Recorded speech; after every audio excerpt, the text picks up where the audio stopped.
आज हम लोग देखने वाले हैं जो कि आपका 4 फरवरी को हिंदी का एग्जाम होने वाला है दोस्तों। उसका हम लोग ओरिजिनल प्रश्न देखने वाले हैं जो कि आपका एग्जाम है, यहीं से प्रश्न पूछे जाएंगे। ठीक है, तो आप लोग हमारे चैनल पर नए हैं तो चैनल को लाइक कीजिए, चैनल को सब्सक्राइब कीजिए और अपने दोस्तों के पास शेयर जरूर कीजिए दोस्तों। ठीक है, तो चलिए क्वेश्चन की ओर बढ़ते हैं। यहाँ पे पहला नंबर प्रश्न क्या बोला है दोस्तों, बोला है कि हलदार कैप्टन के बार बार चश्मा बदलने पर व्यंग क्यों नहीं करता। जो हलदार साहब थे दोस्तों, वो कैप्टन के बार बार चश्मा बदलने पर व्यंग क्यों नहीं करता। तो इसका उत्तर क्या हो जाएगा दोस्तों, हलदार स्वयं देश भक्त और सकारात्मक मनुष्य है ना, इसलिए वह अच्छी बातों का आदर करना जानते हैं और उनकी कमियां निकालना नहीं।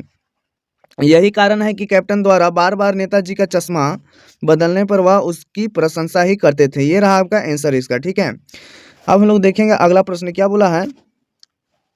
फादर को याद करना एक उदास शांत संगीत को सुनने जैसा है, आशय स्पष्ट करे बोला है। ठीक है, तो इसका उत्तर क्या हो जाएगा, फादर बुल्के के मृत्यु के बाद याद करना एक ऐसा ही अनुभव है मानो हम उदास शांति संगीत सुन रहे हो। ठीक है, उनका स्मरण हमें उदास कर जाता है, इस उदासी में भी उनकी याद शांति संगीत की तरह गूंजती रहती है। तो ये था आपका 32 का उत्तर दोस्तों। ठीक है, जो कि एग्जाम में आपका पूछा जाएगा।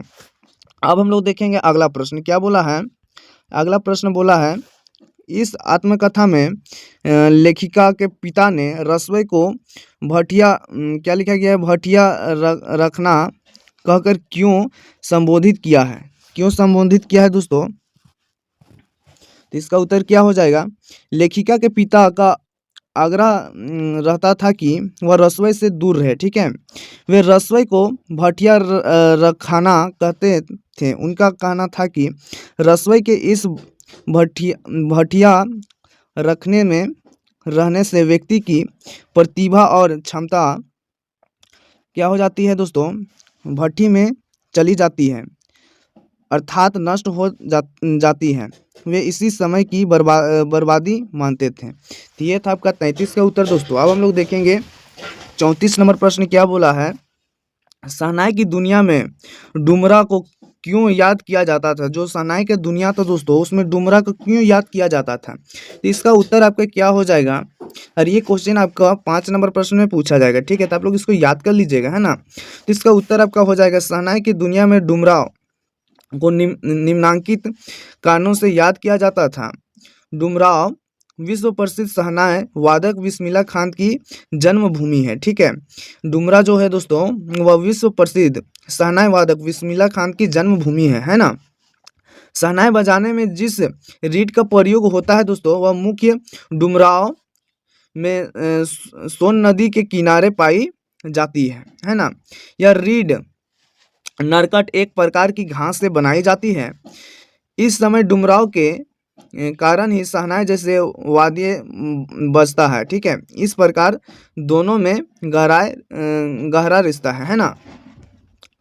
अब हम लोग देखेंगे आगे दोस्तों, है ना, जो कि आपका 35 नंबर प्रश्न है।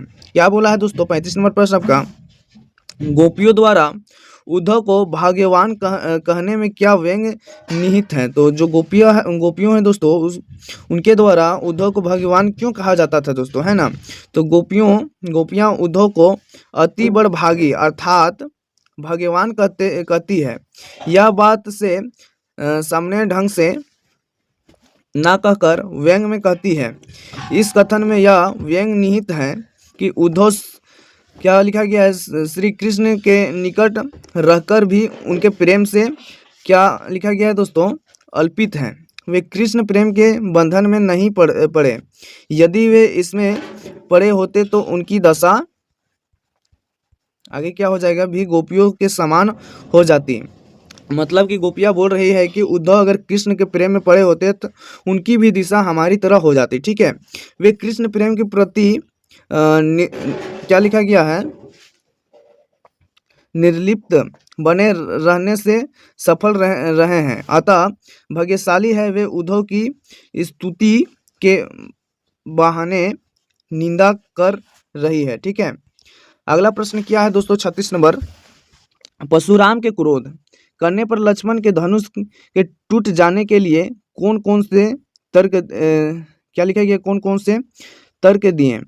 जो परशुराम थे दोस्तों, परशुराम के क्रोध करने पर जो लक्ष्मण थे, धनुष के टूट जाने के लिए कौन कौन से तर्क दिए दोस्तों, है ना। तो इसका उत्तर क्या हो जाएगा, शिव धनुष के टूट जाने पर परशुराम अत्यधिक क्रोधित हो गए, है ना। शिव धनुष जब टूट गया दोस्तों, तो उसमें परशुराम अधिक क्रोधित हो उठे, है ना। उन्होंने धनुष भंग करने वाले के बारे में जानना चाहा, ठीक है। जो धनुष भंग किए थे दोस्तों, तोड़े थे, है ना, उसके बारे में परशुराम क्या जानना चाहे, ठीक है। तब लक्ष्मण ने धनुष के टूट जाने पर निम्न तर्क दिए। हमने तो इसे अन्य धनुषों के समान साधारण धनुष समझा था, श्री राम ने इसे नया धनुष समझा था, ठीक है। यह धनुष तो श्री राम के छूते ही तुरंत टूट गया, इसमें उनका कोई दोष नहीं है, ठीक है। धनुष तोड़ते समय हम लाभ हानि पर विचार नहीं करते, ठीक है। क्या बोल रहे हैं लक्ष्मण, धनुष तोड़ते समय हम लाभ हानि पर विचार नहीं करते, ठीक है। तो ये था आपका 36 नंबर का प्रश्न उत्तर दोस्तों, है ना, जो कि आपका 5 नंबर या प्रश्न है। आप लोग इसको पटापट याद कर लीजिए दोस्तों, क्योंकि यही प्रश्न आप लोग को पूछा जाएगा। अब हम लोग देखेंगे 37 नंबर प्रश्न क्या बोला है। बोला है कि मुस्कान और क्रोध भिन्न भिन्न भाव है, स्पष्ट करें। मुस्कान और क्रोध जो होता है दोस्तों, यह भिन्न भिन्न भाव है, तो ये दोनों को स्पष्ट करना है दोस्तों। तो इसका उत्तर क्या हो जाएगा, मुस्कान और क्रोध भिन्न भिन्न भाव है। मुस्कान भली प्रतीत होती है, यही मन की प्रसन्नता की सूचक है। क्रोध व्यक्ति के असंतोष को क्या लिखा गया है, झलकाता है। क्रोध का भाव किसी को अच्छा प्रतीत नहीं होता, है ना। तो ये था आपका 37 का उत्तर, ठीक है। अब हम लोग देखेंगे 38 नंबर प्रश्न क्या बोला है। माँ ने बेटी को सचेत करना क्यों जरूरी समझा। ये प्रश्न आपका दोस्तों 3 नंबर प्रश्न है, जो कि एग्जाम में आपका पूछा जाएगा, ठीक है। तो आप लोग इसको याद कर लीजिए, है ना, रट लीजिए दोस्तों, क्योंकि यही प्रश्न आपको पूछा जाएगा डायरेक्ट, ठीक है। तो इसका उत्तर क्या हो जाएगा, माँ ने बेटी को सचेत करना जरूरी इसलिए समझा क्योंकि सभी लड़कियां शादी के समय खुशहाली के सपने देखती है, ठीक है। सभी लड़कियां क्या शादी के समय खुशहाली के सपने देखती है, परंतु वे सभी सपने झूठे सिद्ध होते हैं। वास्तव में बहुओं को प्यार के नाम पर घर गृहस्थी के कठोर बंधनों में बांधा जाता है, ठीक है। यदि वह इससे इनकार करे तो उसे जला भी दिया जाता है, परंतु विवाह के समय भोली कन्या को इस दुर्दशा का क्या लिखा गया है, एहसास नहीं होता, है ना। इसलिए वह उसे बचने का कोई उपाय भी नहीं करती, ठीक है। तो ये था आपका 38 का उत्तर दोस्तों, है ना। अब हम लोग आगे देखेंगे क्या दिया गया है। 39 नंबर प्रश्न दिया गया है, खेती बाड़ी से जुड़ी गृहस्थ बाल गोविंद भगत अपनी क्या लिखा गया, अपनी किन चरित्र विशेषताओं के कारण साधु कहलाते थे, है ना। खेती बाड़ी से जुड़े बाल गोविंद भगत अपने किन क्या बोला प्रश्न, चारित्रिक विशेषताओं के कारण साधु कहलाते थे दोस्तों, है ना। तो इसका उत्तर क्या हो जाएगा, बाल गोविंद भगत गृहस्थ थे। वे साधु तो थे पर वैसे साधु नहीं जैसे सामान्यता माना जाता है। वे साधुओं जैसे कपड़े ना पहनते थे तथा वैसे धार्मिक अनुष्ठान नहीं करते थे, ठीक है। बाल गोविंद अपनी क्या है, निम्नांकित चारित्रिक विशेषताओं के कारण साधु कहलाते थे। बाल गोविंद कबीर को मानते थे। बाल गोविंद भगत जो थे दोस्तों, वह कबीर को मानते थे और उन्हीं के गीत गाते थे और उन्हीं के क्या गीत भी गाया करते थे, उन्हीं के आदर्शों पर चलते थे। और क्या लिखा गया है, बाल गोविंद भगत जो है दोस्तों, वह कबीर के ही आदर्शों पर चलते थे, है ना। वे कभी झूठ नहीं बोलते थे और बाल गोविंद भगत कभी झूठ नहीं बोला करते थे, है ना। खरा व्यवहार रखते थे, है ना। वे स्पष्टवादी थे और किसी से खम खा झगड़ा मोल नहीं लेते थे, है ना। और किसी से वे खम खा झगड़ा मोल नहीं लेते थे। वे दूसरों की क्या लिखा गया, वे दूसरों की किसी चीज़ या स्थान को अपने व्यवहार में नहीं लाते थे। वे अपने खेत में उत्पन्न वस्तु को पहले कबीरपंथी मठ में ले जाते और उनका खेत में जो भी उत्पादन होता है दोस्तों, उसे अपने कबीरपंथी मठ पर ले जाते और वहाँ से प्रसाद स्वरूप जो भी मिलता था दोस्तों, उसे आप अपना घर ले जाते हैं। ठीक है, तो ये था आपका 39 नंबर का उत्तर दोस्तों। ठीक है, तो आप लोग इसको याद कर लीजिएगा क्योंकि ये प्रश्न आपका 5 नंबरिया प्रश्न है और यही प्रश्न आपका पूछा जाएगा। ठीक है, अब हम लोग देखते हैं 38 नंबर प्रश्न क्या बोला है। बोला है कि मृग तृष्णा किसे कहते हैं ना, कविता में इसका प्रयोग किस अर्थ में हुआ है। तो मृत तृष्णा अर्थार्थ की ओर भटकने को कहते हैं, है ना।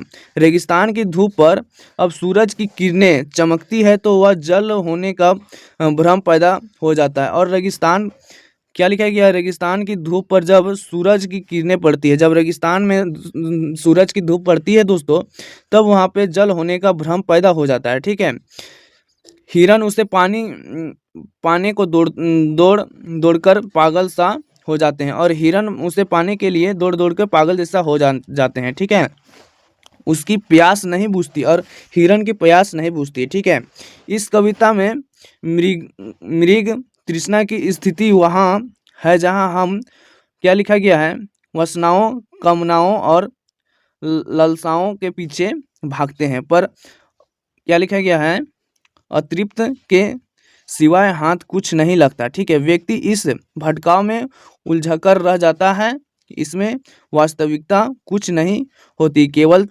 छलावा होता है। ठीक है, तो ये था आपका 42 का उत्तर दोस्तों, है ना। अब हम लोग देखेंगे 43 नंबर प्रश्न क्या बोला है। कविता में बादल किन किन अर्थों की ओर संकेत करता है। तो कविता में बादल जो होता है दोस्तों, वह कविता में बादल निम्नलिखित अर्थों की ओर संकेत करता है। बादल पीड़ित प्यासे जनों की प्यास को बुझाने वाला है। बादल क्रांति के अर्थ की ओर भी संकेत करता है। यह क्रांति लोगों की इच्छाओं की पूर्ति का माध्यम बनेगी। ठीक है, अब हम लोग देखेंगे अगला प्रश्न क्या बोला है दोस्तों, और टॉपिक यहाँ पे दिया गया है। ठीक है, तो क्या है आगे, बादल ललित कल्पना की ओर भी संकेत करता है। बादल जन जन की आकांक्षा को पूरा करने वाला है ना। बादल नौ जीवन के अर्थ की ओर संकेत करता है। बादल नूतन कविता के अर्थ की ओर भी संकेत करता है। बादल नूतन कविता के अर्थों की ओर भी संकेत करता है। ठीक है, ये था आपका इसका उत्तर। ठीक है, अब हम लोग देखेंगे 44 नंबर प्रश्न क्या बोला है। अट नहीं रही है कविता।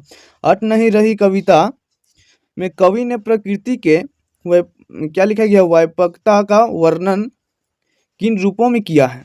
तो इसका उत्तर क्या हो जाएगा, कवि ने प्रकृति की सुंदरता की व्यापकता का वर्णन उनके अनेक प्रकार से किया है। उसे हर जगह छलकता हुआ दिखाया गया है, घर घर में फैला हुआ दिखाया है। कवि ने क्या लिखा गया है, कवि ने जान बूझकर उसे किसी एक दृश्य में नहीं बांधा है, बल्कि असीम दिखाया है। क्या असीम दिखाया है। कहीं सांस लेते हो का आशय है कि कहीं मादक हवाएं चल रही है। घर घर में भरने के भी अनेक रूप है। शोभा का भरना, फूलों का भरना, खुशी और उमंग का भरना, उड़ने को पर करना भी ऐसा सांकेतिक प्रयोग है जिसके विस्तृत अर्थ है। यह वर्णन पक्षियों की उड़ान पर भी लागू होता है और मन की उमंग पर भी क्या लिखा गया है, सौंदर्य से आँख ना हटा पाना भी उसके विस्तार की झलक देता है। ये था आपका 44 नंबर का उत्तर दोस्तों, है ना। अब हम लोग देखेंगे आगे क्या बोला है। जॉर्ज पंचम की क्या लिखा गया, लाट की नाक को पुनः लगाने के लिए मूर्तिकार ने क्या क्या यत्न किया। ये है आपका दोस्तों 5 नंबर। यह प्रश्न आप लोग इसको याद कर लीजिएगा। ठीक है, ये प्रश्न भी आपका पूछा जाएगा। तो इसका उत्तर क्या हो जाएगा दोस्तों, इसका उत्तर हो जाएगा जॉर्ज पंचम की लाट की नाक को पुनः लगाने के लिए मूर्तिकार ने निम्नलिखित यत्न किए। मूर्तिकार ने उस पत्थर की काफ़ी तलाश की जिस पत्थर से जॉर्ज पंचम की लाट बनाई जा सकती गई थी, उसमें वह सफल रहे। उसने देश के नेताओं की मूर्तियों ने नाक हटाकर जॉर्ज की मूर्ति पर नाक लगाने का क्या लिखा गया है, असफल प्रयास किया। उन नेताओं की नाक उसे बहुत बड़ी थी। बिहार सेक्रेटरी के सामने 1942 में शहीद होने वाले बच्चों की मूर्तियों की नाक लगाने का प्रयास किया, पर उनकी नाकें भी बड़ी पड़ी, है ना। अतः में उसने जिंदा आदमी की नाक लगाने का यत्न किया, ऐसा बताया गया कि वह इसमें सफल हो गया। ठीक है, तो ये था इसका उत्तर दोस्तों। अब हम लोग देखेंगे अगला प्रश्न क्या बोला है। गोपियों ने क्या लिखा गया है, बड़भागी किसे कहा है। तो गोपियों ने बड़भागी दोस्तों उद्धव को कहा है। किससे कहा, उद्धव को। तो आपका हो जाएगा पहला नंबर करेक्ट आंसर। अब हम लोग देखेंगे अगला क्या है दोस्तों। अगला प्रश्न है गोपियाँ किसकी अन्याय भक्ति थी। तो गोपियाँ दोस्तों वह कृष्णा की अन्याय भक्ति थी, है ना। तो ये हो गया आपका दूसरा का बी नंबर करेक्ट आंसर। ठीक है।